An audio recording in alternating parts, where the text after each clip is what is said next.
Today we're going to be using up some of the apples from our last harvest from the apple tree. You can see how ripe they are. They are so ripe, the next step is rotting. So I really must use them.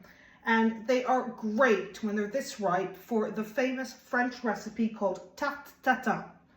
It's actually a recipe that was made by mistake by two sisters who were called the Tatin sisters. One of them was in a rush, had a busy service. She was making an apple pie and forgot to put the crust down. So the apples were already there, all caramelized. So she just threw the crust on top, and by this happy accident came one of the most famous French recipes of all time. So you can see I'm melting my butter now. I'm doing it directly on the hot plate of my stove. I've got my oven heating to 180.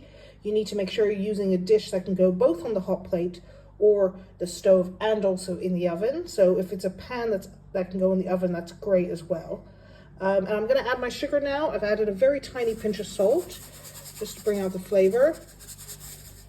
My sugar, and I'm gonna let that caramelize a bit before I put my apples down. This is nearly where I want it to be, so I've been watching it like a hawk and stirring it occasionally because there is a great difference between caramel and caraburn, and you do not want the latter.